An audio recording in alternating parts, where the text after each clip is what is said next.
Boa noite, pessoal. Começando mais uma live de quartas. Nosso espaço virtual do Centro Espírita Naim Montes de Castro, nosso celeiro de luz. Que Jesus nos abençoe, que possamos unir os nossos corações a esse mestre que nos ama tanto. Espero que todos estejam muito bem e hoje vamos dar prosseguimento à leitura do livro Nos Bastidores da Obsessão. Estamos já no capítulo 9 e esse livro foi psicografado por Divaldo Franco e o espírito Manuel Filomeno de Miranda, um grande best-seller e que, de alguma maneira, retrata, né, com um certo,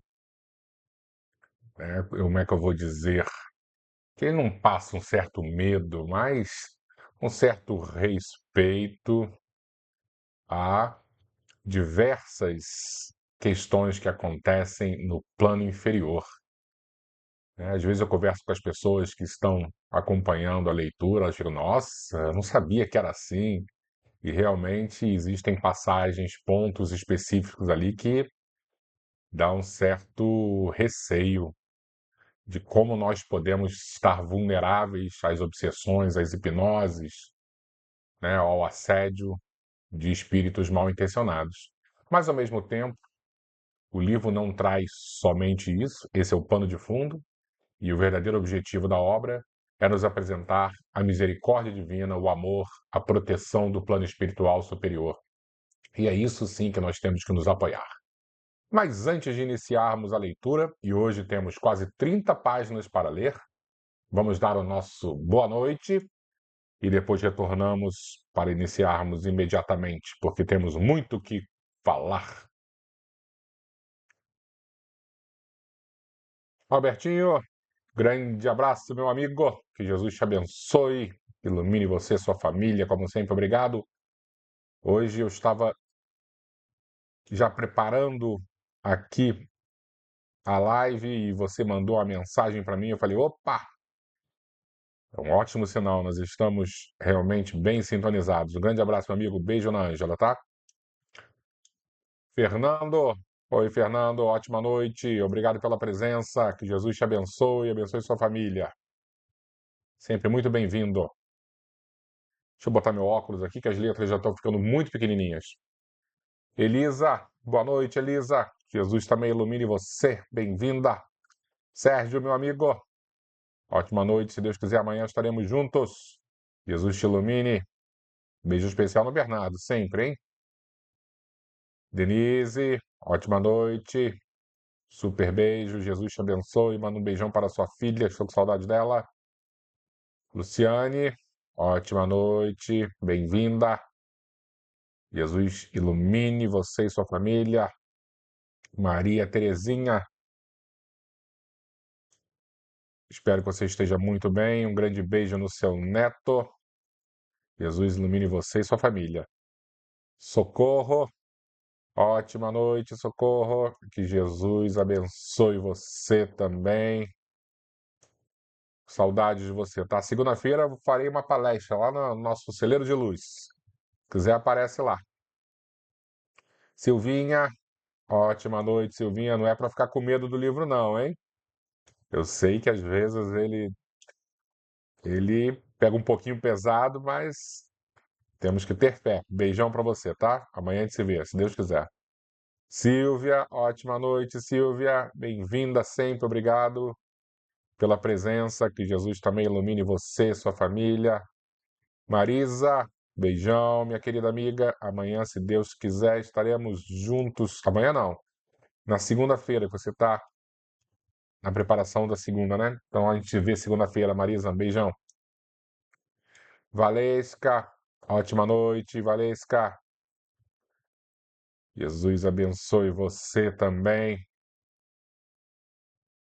É isso mesmo, o Silvia está falando aqui que no livro Libertação, psicografado pelo Chico, relata coisas bem semelhantes.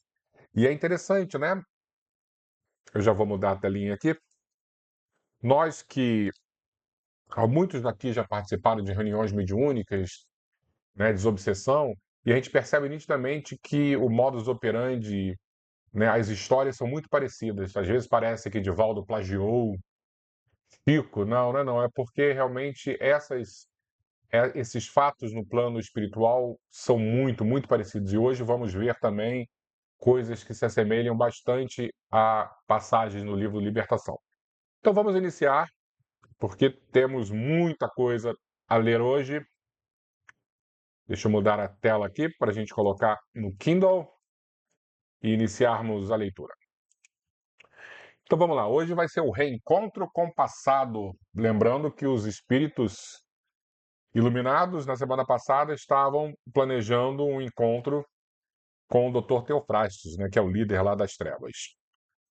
Cercado por acólitos paramentados estranhamente, que se faziam secretários e selecionavam os casos para o chefe, também se apresentava resguardado por entidades ferozes em cujos semblantes, sulcados por fundos sinais de perturbação íntima, a hipnose produzir estados de alucinação e truculência. Então, tinham várias pessoas acompanhando o Dr. Teofrastos, né, e todos eles com aspecto horrendos.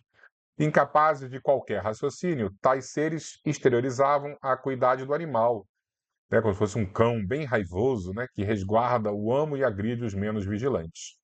Dentre eles se destacavam os que foram vítimas de transformações nas sedes do perispírito. Vimos muitos, nos capítulos anteriores, eram usados para esse tipo de serviço.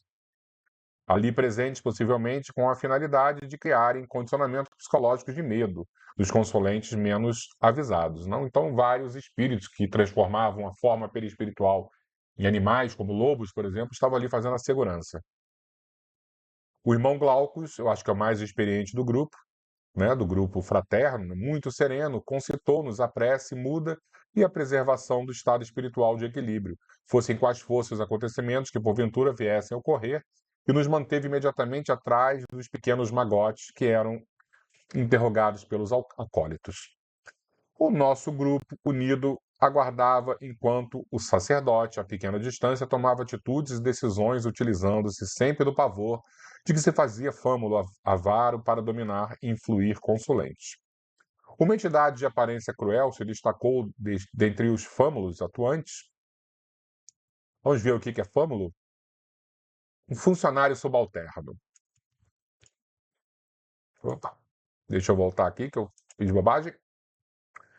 Acercou-se do irmão Glaucus e indagou dos motivos da entrevista e quem eram os participantes do conjunto. O venerando benfeitor relucidou com simplicidade que se tratava de espíritos dos dois planos da vida, necessitados de ouvir o Dr. Teofrastos a respeito de grave problema de obsessão em andamento, e para o qual somente ele possuía os recursos necessários. Bem educado, Glaucus, né? Aduziu que fora indicado por Guilherme, um moço holandês, que antes era membro daquela agremiação. Repassando o olhar de quase alucinado, fiscalizando-nos como tentando descobrir, além das palavras, os motivos reais da entrevista, sacudido por espasmos da face sucessivos, colocou-nos de lado e prosseguiu no mistério a que se dedicava. Só então me foi possível reparar o Dr. Teofrastos, considerando a pequena distância que nos separava, o rosto cruel, adornado de barba rala, oriental, em torno de lábios grossos, em rito de permanente ira, e os olhos avermelhados e grandes, algo fora das órbitas, ameaçadores, zigomas salientes, testa larga e cabeleira abundante. Era a encarnação clássica do pavor. Como se adivinhasse a minha observação discreta, ele desviou o olhar da chusma que atendia e cravou nos meus os seus olhos, com interrogação forte e dura, fazendo-me baixar a vista. Perturbado, o irmão Glaucus, que observava o acontecimento, advertiu-me delicado. Estamos em tarefa do Senhor. Todo cuidado é indispensável para o êxito do empreendimento. Curiosidade agora é também desconsideração ao compromisso. Tenhamos tento, tenhamos juízo, né? Mas é claro, né? O Manuel Filomeno de Miranda fez isso também por curiosidade, mas também porque ele precisava passar para a posteridade, através desse livro, essas informações. Com a oportuna observação, convocou-me caridoso ao recolhimento à prece. Deixa eu ver se está tudo direitinho aqui. A princípio está tudo direitinho.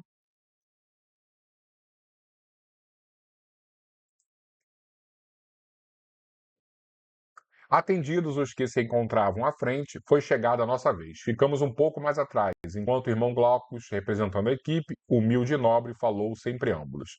Senhor, aqui estamos indicados por Guilherme, o holandês, que há pouco tempo se despediu desta organização, rumando em direção do corpo. O mago ergueu o sobrolho carrancudo e penetrou com dura expressão os olhos do benfeitor, procurando devassar-lhe o íntimo do espírito. Um dos asseclas aproximou-se e confidenciou alguma observação. Pausa oportuna proposital era dirigida no sentido de criar melhor recepção no ouvinte silencioso, de expressão ferina. Prosseguindo, elucidou o nosso condutor. Ocorre que nos encontramos em perfeita identificação com Guilherme, que vos tem servido com dedicação, buscando-vos nesta oportunidade para falar-vos sobre Henriette, que sabemos vinculado ao vosso coração desde há muito. Henriette Marie de Beauharnais? Inquiriu, quase fulminado por forte raio de ódio. Quem será essa Henriette, hein? Sim, senhor, confirmou o imperturbável irmão Glaucus. A entidade levantou-se do trono ridículo e avançou furioso, como se fosse aniquilar o informante, que continuou sereno, confiante. Enxergando ao lado do instrutor, que revelava no semblante marmórea palidez, estancou o passo e, erguendo o simulacro de cetro, golpeou o piso reiteradas vezes, ameaçando com voz soturna atitudes essa que impôs alarmante silêncio no anfiteatro, que ainda se mantinha com alguma algaravia. Todas as atenções se concentraram em volta dos dois parlamentadores e as entidades mais infelizes da corte. Aproximaram-se em atitude ameaçadora, cercando o chefe dolorosamente vitimado pela irascibilidade. E que deseja informar-me que porventura eu não saiba. Ignora quem sou? Esbravejou compreensivelmente revoltado. Sabemos, sim, senhor, prosseguiu o mensageiro. Ocorre, porém, que, considerando a magnitude do assunto que viemos tratar, muito agradeceríamos se pudéssemos ser ouvidos a sós, sem os circunstantes. Somos portadores de notícias que somente a vossa autoridade devemos confiar. Depois de expressivo silêncio, arrematou. Henriette necessita do vosso socorro. O espírito ferido pela inesperada surpresa estrugiu cruas exclamações e gritos, dando ordens diversas, simultâneas, e segurando o irmão Glaucus violentamente, ordenou rouquenho: venha comigo. O benfeitor não opôs qualquer resistência e o seguimos. Os demais membros do grupo foram cercados pelos secazes do chefe e conduzidos à parte dos fundos do anfiteatro, para onde ele rumara com o nosso mentor. A sala de amplas proporções era decorada em tons fortes e sombrios, e que bruxuleavam luzes de tonalidades chocantes. Aquele era o gabinete do vigoroso espírito das sombras, temido e detestado. Sentando-se em cadeira colocada em posição de destaque, ordenou: estou aguardando as informações. Imprimindo a voz reflexão nobre, sem qualquer afetação, o instrutor esclareceu: dedicamos-nos ao serviço do socorro aos padecentes, em nome de Jesus. Imagina falar o nome de Jesus no meio desse ambiente. E, e aí ele fala: Jesus, esta é minha casa, estrugiu o truculento espírito. Aqui esse nome é maldito, detestado. Como se encoraja a dizer-me que se dedica a socorrer os padecentes diante do chefe da Casa da Justiça? Lembrando que o Dr. Teofrastos, em uma das encarnações passadas, acabou desencarnando através de uma fogueira da Inquisição, né? Ele com certeza deve odiar a igreja e, por conseguinte, também Jesus, né? Avançou feroz, espumejante, como se desejasse destruir aquela que o enfrentava, sentindo-se, no entanto, impossibilidade de fazê-lo. Não desejamos desafiar a força do nobre doutor Teofrastos, que conhecemos e a quem aprendemos a respeitar como sendo instrumento da vida e da verdade, evidenciou o mensageiro humilde. Ocorre, no entanto, que não poderíamos trair os objetivos desta entrevista. Se falamos ao comandante desses sítios em nome da verdade mesma, sim, mas sobretudo da misericórdia e do amor. Erguendo o olhar lúcido, o instrutor, concentrado em Jesus e utilizando todo o potencial das suas forças magnéticas e hipnológicas, enfrentou a vibração em crispas exteriorizadas pelo interlocutor, como se naquele entrechoque de forças a corrente do amor vencesse a descontrolar as energias do ódio e da animosidade, dando continuidade à narração. Visitando perturbados espirituais, encarcerados no corpo, identificamos há pouco tempo Henriette, em doloroso processo de vampirização vitimada por elementos desta organização. E por isso, desta casa, estarei ouvindo corretamente, indagou, interrompendo o abrupto. Henriette, vítima de nossa organização? E que o induz a pensar que me interessa a vida de qualquer pessoa na Terra somente porque é supostamente Henriette. Henriette Marie. Quem o informou de que eu poderia ter algo a ver com essa personagem? Claro que tocou fundo no coração dele, né? Ela mesma, redarguiu o mentor tranquilo. Assistindo-a com recursos magnéticos, conseguimos fazê-la recordar o passado para fixar-lhe socorros.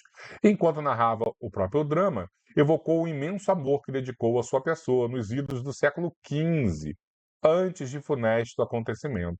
Então eles se apaixonaram no século XV, Henriette e Dr. Teofrastos. Dr. Teofrastos, escolhido intempestivamente, pela informação segura, indiscutível, ergueu-se outra vez de um salto e apoplético segurou com mãos de aço o narrador, indagando descontrolado. Onde se encontra ela? O que lhe aconteceu? O que foi feito de sua vida? Leve-me até sua presença imediatamente. Desejo averiguar. Não posso, amigo. Não depende de mim, sim de vós. Esta é a razão da entrevista que estamos mantendo. Desejamos consertar um meio de conciliar os objetivos elevados a que todos nos propomos, de modo a regularizar situações em desalinho, de cujo labor resultem os benefícios de quem temos necessidade. Mas eu sou um dos gênios do mal, e as minhas medidas diferem das suas, estrondou ofegante.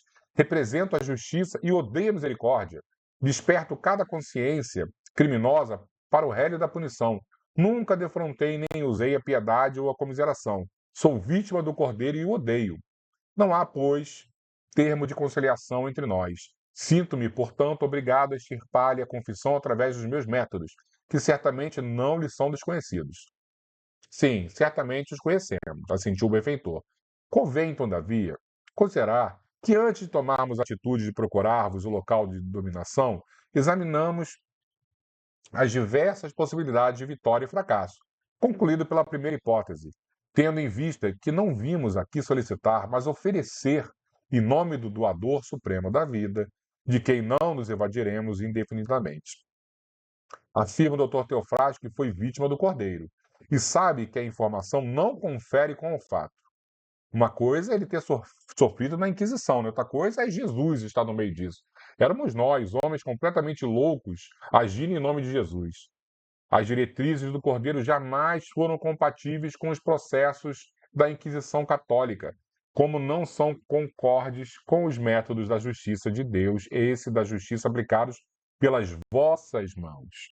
Quanto à ameaça de arrancar-me as informações que deseja, né, por métodos incompatíveis com os intuitos deste encontro, concluímos pela inexigibilidade, já que a nossa presença informa do interesse que temos de ofertar os esclarecimentos sem qualquer pugna que gere uma situação infeliz entre nós ambos.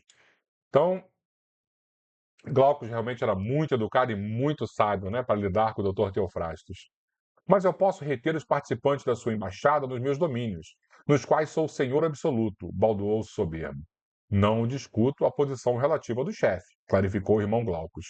Desejamos, porém, lembrar-vos de que o poder de que falais vem todo ele do alto, de Deus, desde que ninguém é o dono da vida senão ele.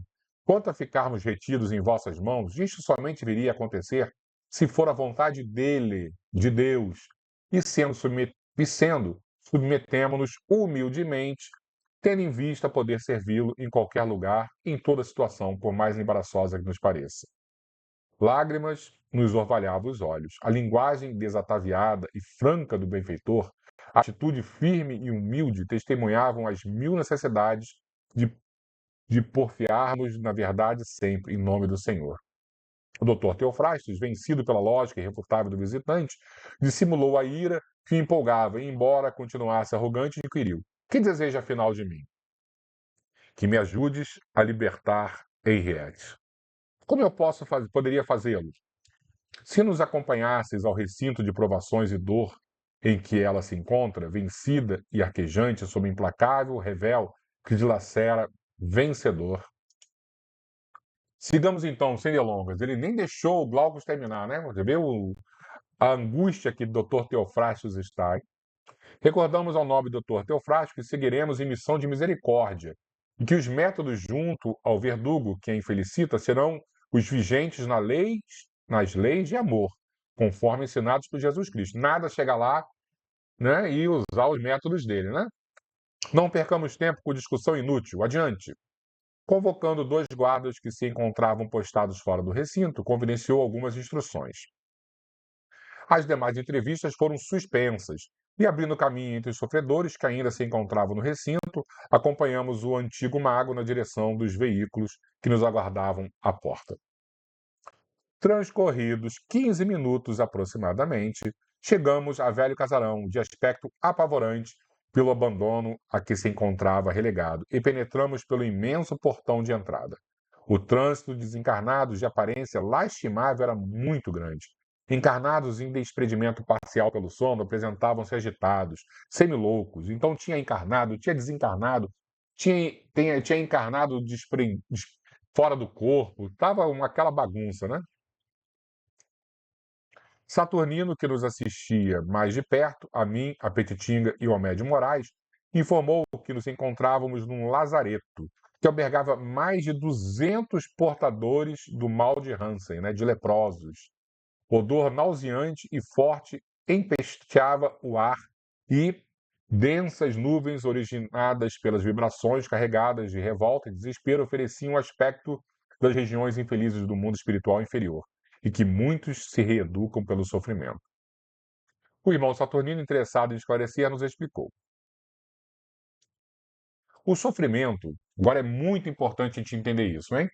O sofrimento, sob qualquer forma em que se apresente, é bênção. Para que, no entanto, beneficie aquele que o experimenta, faz-se indispensável ser acompanhado pela resignação, pela humildade, pela valorização da própria dor. Sofrer por sofrer não faz ninguém aprender nada. A gente precisa estar resignado. Não basta, portanto, sofrer, mas bem sofrer, libertando-se das causas matrizes da aflição. É muito comum encontrar-se o homem experimentando o impositivo do resgate, sob nuvens de ira e desesperação, com as quais aumenta, graças à rebeldia e a queixas injustificáveis, o fardo das dívidas. Por essa razão, há redutos de reeducação no além da carne, como dentro das paredes carnais, regiões em que se aglutinam os comparsas dos diversos departamentos do crime para resgatarem em clima de afinidade os desastres cometidos contra a lei e a justiça soberanas. E para encerrar os esclarecimentos, concluiu: nesta casa, como em outras similares, desfilam os que afrontaram o corpo, despeitando-lhes as fontes de vida, e que esmagaram outras vidas, enquanto possuíam nas mãos as rédeas do poder, os que fecharam ouvidos e olhos ao clamor das multidões esfaimadas, enlouquecidas de dor, mãos que ergueram o rélio e dilaceraram, corações que se pedraram na indiferença, enquanto fluía o loucor da fortuna, da nobre mentirosa, da nobreza mentirosa, da beleza em trânsito na forma, os fomentadores do ódio, os soberbos, os orgulhosos, alguns suicidas calcetas, né? Que diversas encarnações se suicidaram, inveterados, em constante tentação para desertar do fardo outra vez. Em purgatório carnal, podem transitar para as regiões da luz ou para os abismos da treva, dependendo da livre escolha de que dispõem os que expungem com resignação ou com revolta. Silenciando, aproximamo-nos de um quarto infecto, após vencer longo corredor, em que 2 filas de celas imundas albergavam corpos desfigurados de mulheres profundamente infelizes, carcomidas pela enfermidade destruidora. Ambiente no plano carnal muito triste, né? O Dr. Teofrastos não ocultava a revolta, o desespero quase refreado. O irmão Glaucus penetrou num dos últimos quartos ao fim da ala imensa e, seguindo, deparamos cena confrangedora. 3 mulheres hansenianas encontravam-se a dormir, assistidas por pequena malta de obsessores impiedosos que as dominavam. Em vigília, mantinham-se em guarda, invectivando e atormentando os espíritos das enfermas semi-desligadas do invólucro físico e quase tresloucadas de angústia, ante o acicate contínuo dos perseguidores. Que tristeza, né? Que situação complicadíssima, tanto dos encarnados quanto dos desencarnados. Os acompanhantes da guarda do Dr. Teofrastos ficaram no corredor, à porta de entrada da cela, em atitude de vigilância. Uma jovem de menos de 20 anos, em cujo corpo a doença não produzira ainda os sinais de sua presença, muito magra e desfalecida sob o infecto grabato, era a razão da visita. Era Henriante, né? Muito calmo, o irmão Glaucus elucidou dirigindo seu mago de Rouen. Eis aí Henriette. Tende cuidado e piedade do seu algoz, iremos atendê-lo, evitai, porém, o ódio. O sicário, que se refestelava no martírio de verdadeiras multidões, contemplando a jovem desmaiada, banhada por auge do suor e vencida por vampirismo aniquilante, gritou estertorado, blasfemando, e avançou na direção do seu êmulo, ali em posição de adversário, no que foi retido bondosamente pelo instrutor. Olhando Saturnino, o mentor amigo transmitiu uma solicitação silenciosa e o obreiro da caridade, levantando a voz, exorou a proteção divina em compungida oração com que nos sensibilizou a todos. O Dr. Teofrastos, insensível desde há muito às vibrações superiores, permaneceu invadido pelos sentimentos habituais, o que não impediu Saturnino de se acercar da jovem e lhe aplicar no corpo indelíquido passes longitudinais, despertando-a após o que libertou-lhe o espírito da segura mentalização do obsessor implacável. Então, esse passe aí já começou a romper os laços que uniam a pobre do espírito obsessor, né? E eu fico imaginando a cabeça do Dr. Teofrastos, né? Caramba, eu treinei esse funcionário aí para fazer essa coisa com o amor da minha vida. Como é que o mundo dá voltas, né? A moça acordou no corpo inoptadamente, com o olhar esgazeado, como se retornando de um pesadelo, para novamente adormecer após ligeiros minutos de composição dos pensamentos. Sensibilizado com a paisagem de sombra do pequeno recinto, Saturnino atendeu às demais internas, exortando os seus adversários desencarnados, que abandonaram o recinto bulhentos, obscenos, insensíveis. O perseguidor da jovem, no entanto, foi mantido ali, em sono hipnótico, enquanto o irmão Glaucus produzia o desdobramento da paciente e sua imediata lucidez. Então, Henriette estava dormindo, ela sai do corpo e toma uma grande lucidez para poder interagir também agora com o Dr. Teofrastos. A moça relanceou o olhar pelo recinto e, ao deparar com a figura do Dr. Teofrastos, foi acometida de choque, desejando evadir-se. Assistindo acarinhosamente, o instrutor vitalizou-a com fluidos calmantes e sugeriu que a entidade se aproximasse. A antiga vítima da Inquisição avançou, visivelmente emocionada, e, sem poder dominar a alma, em febre gritou: Henriette, Henriette, que te fizeram? Por que me abandonaste? Choro convulsivo irrompeu, desatrelado do verdugo de muitos. E aí, nesse momento, a gente percebe, né? Pode ser quem for. Esse era o líder, né, de uma organização criminosa do plano espiritual. Sempre haverá uma filha, um grande amor, uma mãe, né? Sempre haverá um amor para, de alguma maneira, ser tocado e a pessoa se transformar. Embora a jovem se chamasse Ana Maria, pareceu registrar aquela voz no recôndito do ser e repentinamente desperta, graças às energias vigorosas que o instrutor lhe aplicava na sede da memória espiritual, respondeu também em pranto: Quem me chama? Que desejam de mim? À medida que Ana Maria despertava para o passado, sua forma espiritual registrava os sinais das tragédias que lhe sucederam através do tempo, para apresentar-se consideravelmente mudada, envelhecida, com as marcas da desencarnação e as características da antiga personalidade. Isto é a minha Henriette Marie, esbravejou o mago. Não, desculpa, foi uma pergunta, né? Isto é a minha Henriette Marie? Esbravejou o mago. Não pode ser ela, tão linda e pura. Essa sombra é alguma megera para confundir-me. A interrogação dolorosa ressoava no ar, quando a entidade infeliz retrucou: E tu quem és? Por que me ofendes? Eu, se tu és Henriette Marie, eu sou aquele que sempre te amou, sou Teofrastos, a quem a fogueira inquisitorial não consumiu, nem a morte pôde fazer morrer o amor que sempre nutri por ti.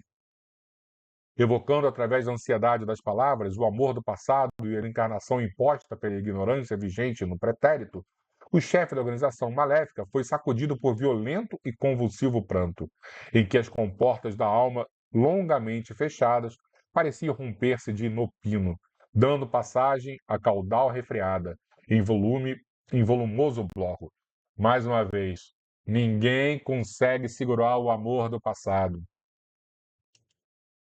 Despertando muito vagarosamente, Ana Maria apresentava-se tristemente desnudada pela realidade dos atos pretéritos, semelhando-se a fantasma de dor no qual estrungissem todas as aflições de uma só vez.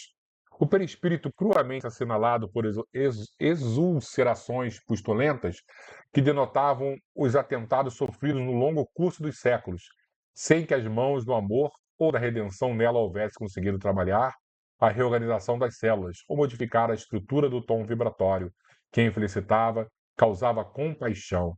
Então, essa moça, provavelmente durante várias e várias vidas, ela acabou se matando, né? Então, ela guardava no corpo perispiritual toda aquela dor, aquele sofrimento. O amante, em desespero, esquecido de si mesmo, contemplava aquelas transformações que ocorriam ante os nossos olhos.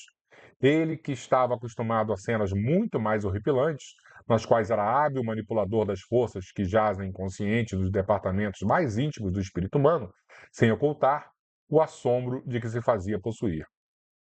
A forma jovial, até há pouco na moça perseguida em espírito, assumiu expressões angustiantes, e como se fora despertado nos centros das mais íntimas e doridas recordações, explodiu. Ó Deus misericordioso, tende piedade de mim. Por que tanto sofro, meu Pai? Piedade, piedade. Exteriorizou um olhar de inesquecível sofrimento e, fitando-nos, inquiriu: Quem sois? Demônios que me persegues, implacáveis, ou anjos de vinde salvar-me? Piedade, piedade. Não suporto mais sofrer. Teofrastos, meu amigo, por que nos separou tão cruelmente a morte? Onde te encontras que me olvidaste? Apressei a volta ao mundo dos mortos faz tanto tempo para buscar-te, e porque morri, não te encontro nunca. Então ela se suicidou, né? O tom de lamento e autorrecriminação feria-nos a sensibilidade.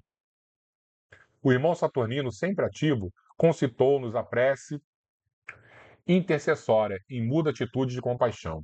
Lentamente, as densas sombras do pequeno reduto começaram a diluir-se, como se vagarosa e suave madrugada tingisse de luz as trevas que as mentes arvoradas ali reuniram com o passar do tempo.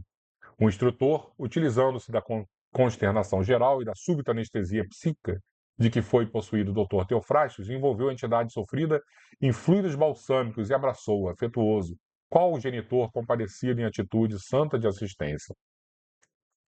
Embora Henriette desejasse libertar-se do amplexo envolvente para correr desvairada, a força do amor terminou por vencer-lhe as resistências, e aspirando as energias que agora saturavam o ambiente, aquietou-se com o olhar, denotando ainda as desencontradas emoções interiores em torvelinho de paixões. Foi a vez então do Dr. Teofrastos, vencendo a custo o estupor que o imobilizava, blasfemo e irado, pôs-se a ameaçar.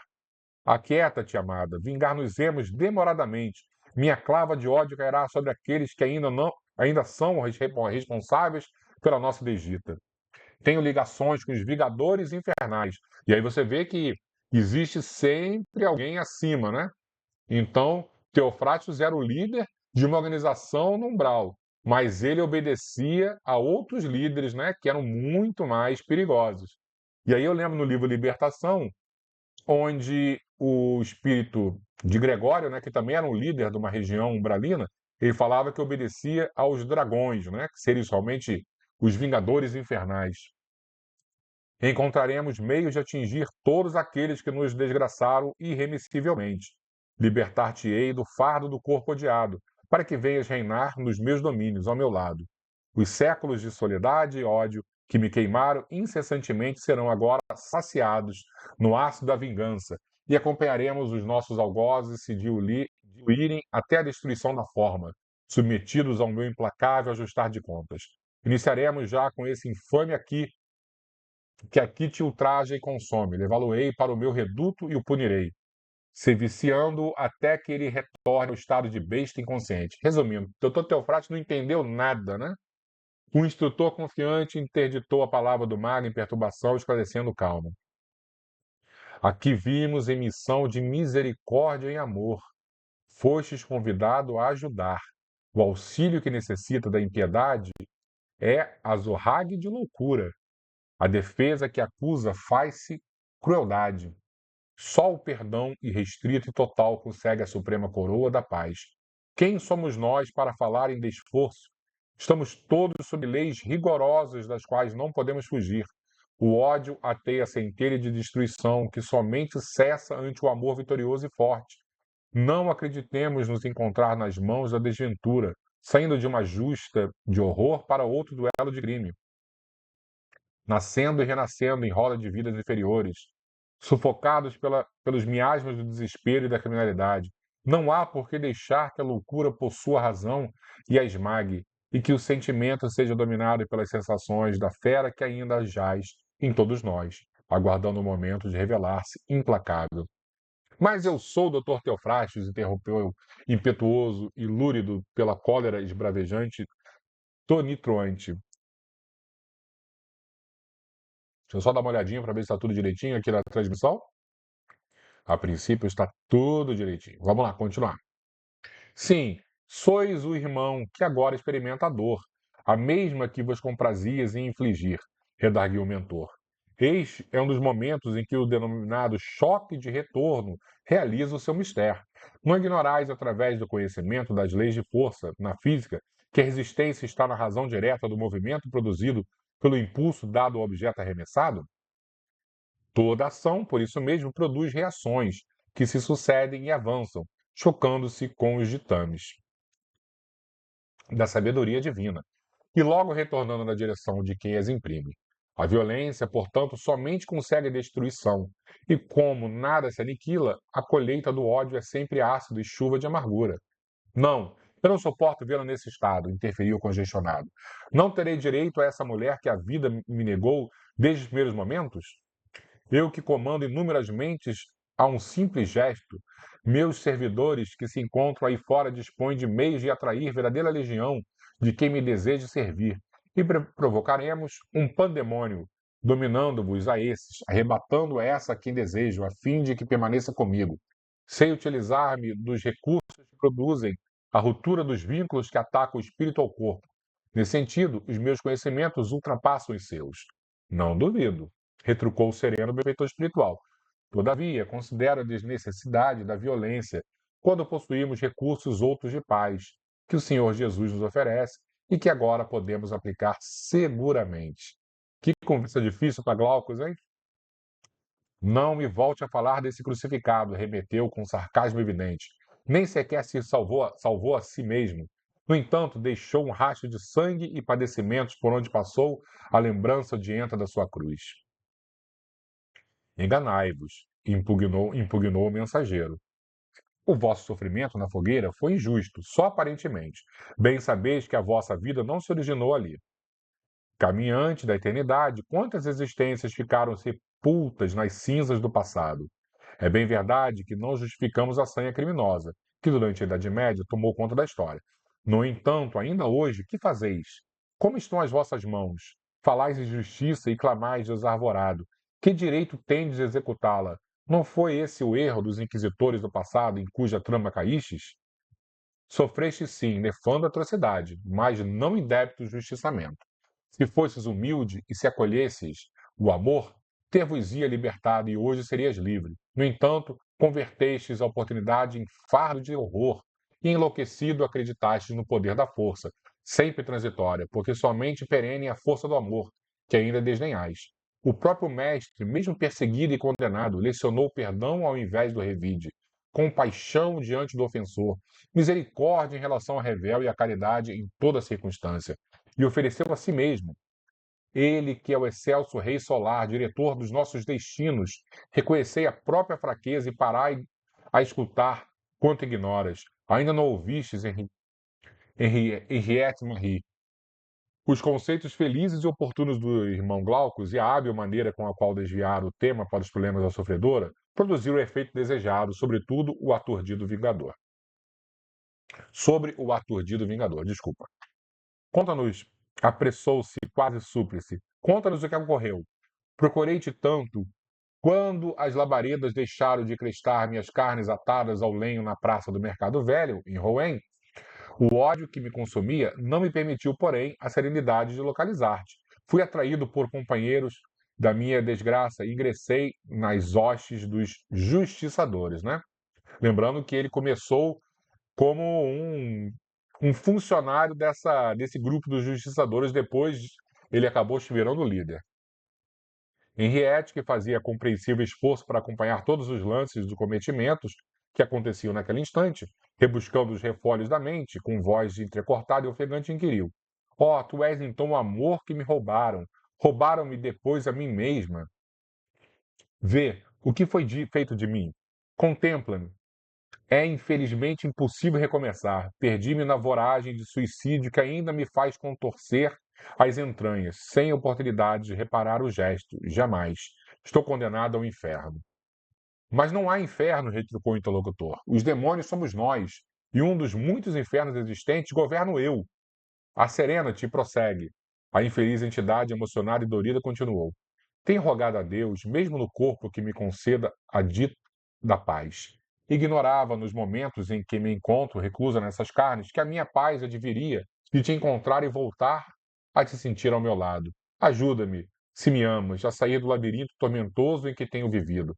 Só o teu amor me dará lenitivo. Socorre-me, Tel. Ignoras quanto tenho chorado. Minhas lágrimas transformaram-se em aço derretido que me escorre dos olhos dilacerados, ferindo sem cessar a face. Isso deve ter dado uma facada no coração do Dr. Teofrastos, hein?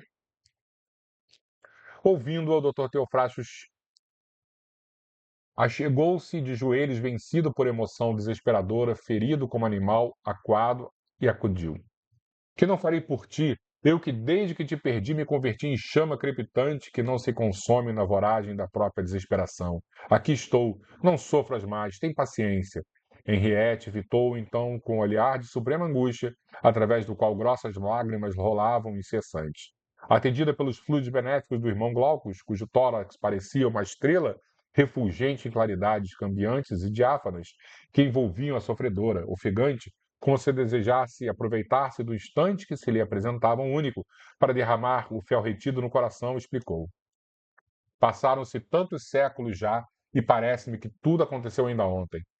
Quando me informaram que havia sido condenada pela Inquisição ao pão da dor e à água da agonia, compreendi que passarias a justiça infame que governava, arbitrária, caminhando para a fogueira. Tentei ver-te, sem conseguir nunca. Não te pude dizer do amor que me esfruía na alma e dos sonhos de ventura que acalentara para fluir ao teu lado.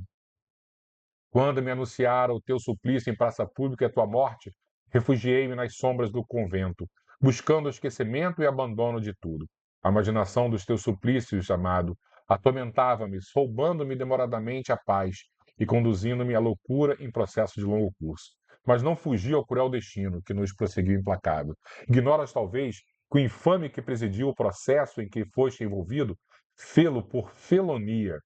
Só mais tarde eu soube.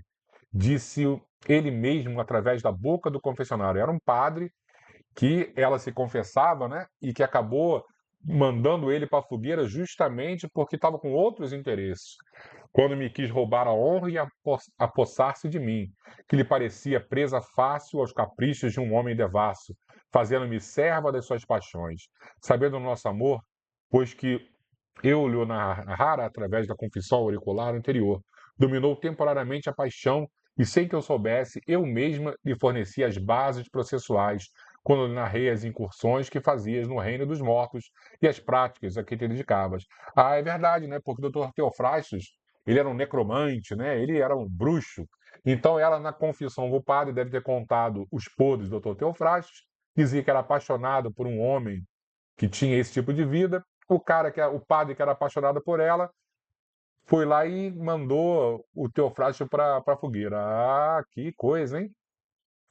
Pedi então conselhos ao nefando traidor, e ele tudo fez para afastar-te do meu caminho, acreditando o lobo que era, na possibilidade de devorar a ovelha. Profundo suspiro se lhe escapou dos lábios, como se todos os sentidos tensos, desde há muito, relaxando-se agora, se fossem despedaçando. Ansiosa por libertar-se das hórridas recordações, prosseguiu. Acreditando na fé espúria que ele ensinava e dizia viver, ouvia-lhe todas as justificações, deixando-me crer que, embora perdendo a vida, entrarias no reino de Deus, graças à intervenção dos atos litúrgicos, post-mortem, que se prontificou a celebrar em intenção da tua alma. Não se passara o triste outono da tragédia e relatou-me sua furiosa paixão por mim, dizendo-me ter sido eu o móvel de toda a desgraça que o levava a assassinar-te em nome da fé e da religião.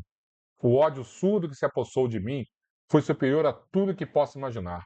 Investida nos hábitos da ordem a que me recolhera, fui acreditar que me submeteria aos seus caprichos e, quando visitada pela sua infame pessoa, servi-lhe vinho ao qual adicionara violento veneno. Então ela matou ele, hein? Após ingerido, constatei os sintomas que começavam a fulminar a víbora. Segura da minha sua destruição, contei-lhe então, enquanto se retorcia na dor, o meu desprezo e o meu horror. Vencida pela loucura, libei ali mesmo alta dose do vinho envenenado e sucumbi de imediato sem nunca morrer. Então ela foi e se matou depois de matar o padre.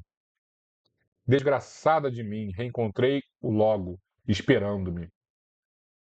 O que me aconteceu desde então não posso relatar. São sucessões de noites em que viajo o inferno 1000 vezes e retorno, ora vencida por forças satânicas, dentre as quais ele se destaca, vezes outras possuída pela vermina, que me vence até o ouvido, até o esquecimento, para recomeçar tudo outra vez, incessantemente, doloridamente. Agora, amado, agora eu o sinto na sua ronda vingadora e o vejo devorando-me por dentro. Eu que o odeio sem remorso, enquanto a doença me destrói por fora. Encontrando-te, porém, tudo me parece tão diverso que esqueceria o vil criminoso que nos destruiu a ambos e até o perdoaria, se não te apartasses de mim. Ouve-me, Theo. Então ela pede suplicando: vamos perdoar, vamos resolver isso. Ouço-te e providenciarei para que não sofras mais e para que venhas imediatamente para onde me encontro. Não te deixarei e velarei à tua porta até o momento que logo virá para a nossa aventura, vencidos os últimos óbices que nos separam, esses frágeis laços de carne e sangue. Mais uma vez, Teofrastos tentando utilizar os métodos antigos, hein? Embora semi-fulminado pela narração, espumejante de ódio e furibundo, o Dr. Teofrastos já denotava os sinais do milagre do amor. A voz repassada de sofrimento indefinível com que Henriquette Marie relatou o complexo drama em que se vira envolvida deixava no verdugo de muitos o desejo imenso de melhorar-lhe a longa e intermina dor, suportada por tantas décadas. Henriette informou o mago de Rouen, embora ignorasse todo o teu sofrer como lenitivo, quero que saibas que aqueles que nos desgraçaram experimentaram nas minhas mãos o látego da justiça. Fiz-me rei de domínios em que o horror exerce predominância sobre a piedade, em que a vingança é a lei de toda hora. Ferido, retornei aos sítios da nossa infelicidade e busquei-te. Não te logrei achar, ignorava que fugiste pelo mais cruel caminho do suicídio, em cujo curso não tenho medo de interferir, já que o suicida se depara com outras construções da justiça. A minha mão alcançou o bispo de, aí não diz qual era, né, para não dar, para ninguém associar com o nome da pessoa realmente, e outros a séculos seus. Longe, porém, eu estava de supor que o causador de tudo fora o teu confessor, o mórbido criminoso que se disfarçara com as sandálias da humildade para ocultar o acelerado que sempre fui. Buscá-lo-emos, porém, de és onde se encontra e nós dois faremos justiça. Nesse momento, o Glaucus, interferindo no diálogo dos dois espíritos que se encontravam após longa separação, elucidou. Não esqueçais de que só o amor pode resolver o problema do ódio. Vinde-vos arrastando pela senda do tempo, descendo a animalidade inferior, consumidos pelo desespero. Quando parareis? A queda não tem patamar inferior. Sempre se pode baixar mais. Também o planalto da redenção. Sempre se pode ascender na direção da vida até a glorificação imortal. Esquece aqueles que vos maceraram e considerai a oportunidade do amor, que ora defrontais. É certo que vos pararam os elos do corpo, que vos separaram os elos do corpo. Para quem ama, porém, não há verdadeiramente separação. Intervindo o doutor Teofrastos arremeteu. Não há como aceitar impositivos de amor para a nossa felicidade, só a destruição dos inimigos. Enganai-vos, retrucou o instrutor. Não há destruição nem aniquilamento da vida dos espíritos. Qualquer tentame nesse sentido somente alongará indefinidamente o vosso martírio. Os espíritos são imortais, você não vai aniquilar ninguém, cara. O ensaio de esforço separar-vos-á e a loucura da suposição quanto à desencarnação de Ana Maria não passa de ingenuidade, que acalentais sem exame minudente e lógico. Não somos os arquitetos da vida. Assim, pois, não temos o direito nem podemos interferir no seu curso, que obedece à planificação superior que vos escapa. Ouvi-me, o algoz a quem odiais é também vossa vítima. Infeliz espera a oportunidade de perdão, para igualmente perdoar. O fel sorvido incessantemente desespera-o e, vencido pela própria insânia, desde há muito perdeu a faculdade de discernir. Escravo do ódio é vítima dele mesmo, tendo-se feito catarma por vontade própria. Feri-lo mais é arrematada loucura. Já não sofre, perdeu a faculdade de experimentar a dor. Obedece impulsos mecânicos do condicionamento demorado a que se jungiu. Ajudá-lo é ajudar-vos. Socorrê-lo com piedade significa libertar-vos.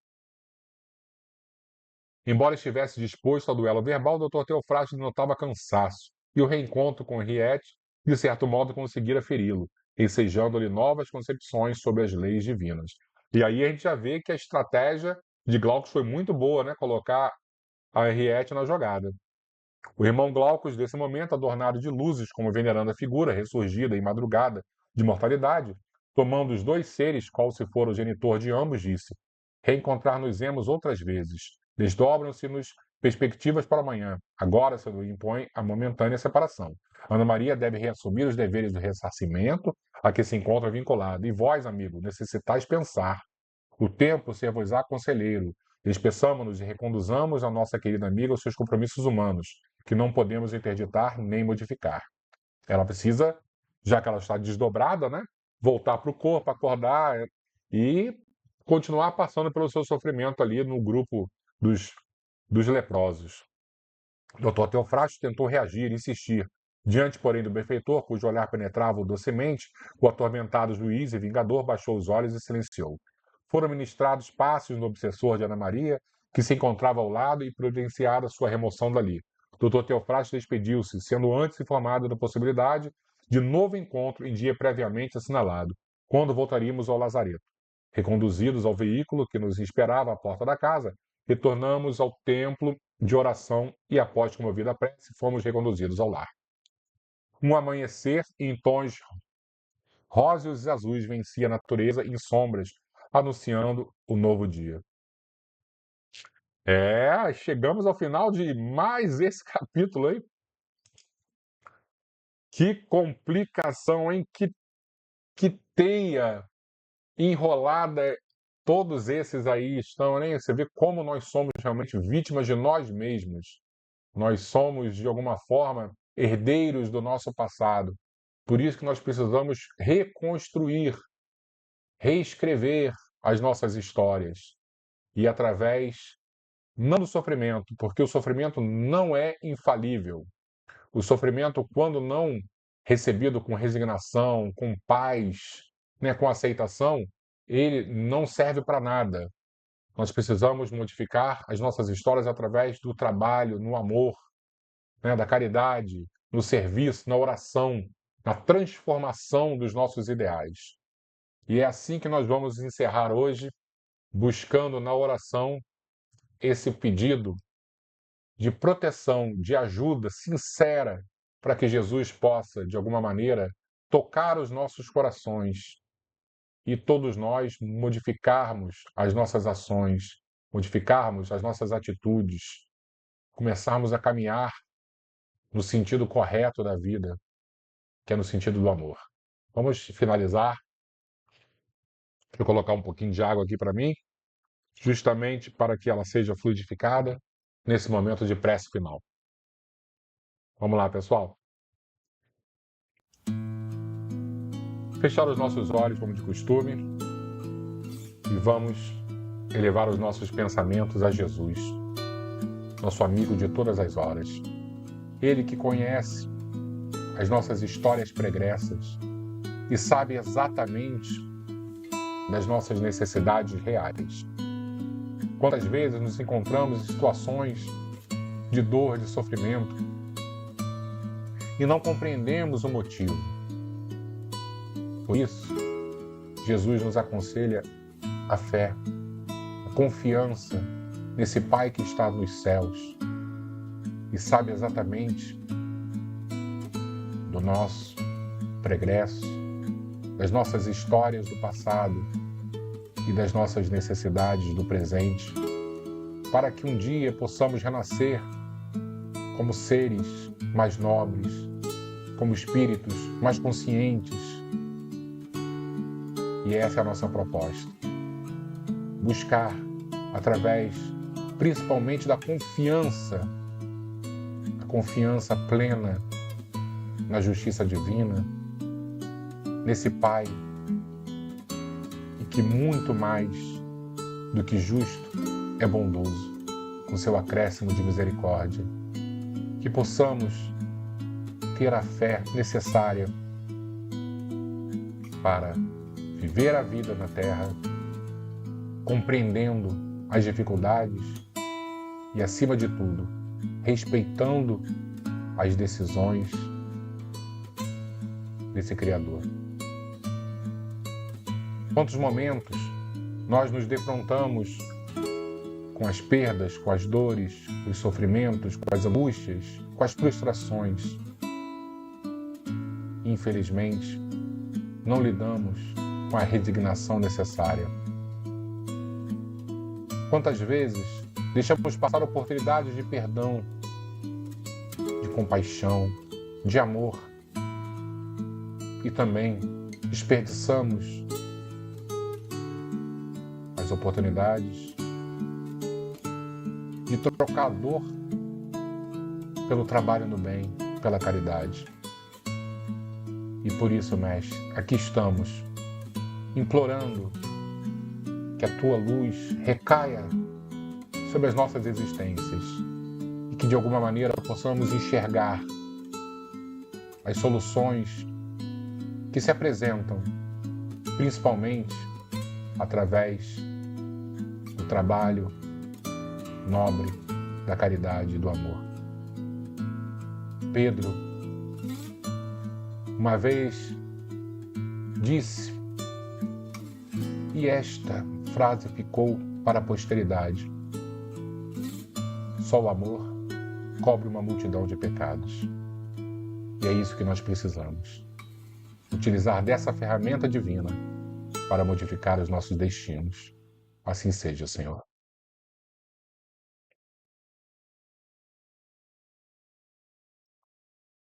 Muito obrigado, pessoal. Que Jesus nos abençoe e que possamos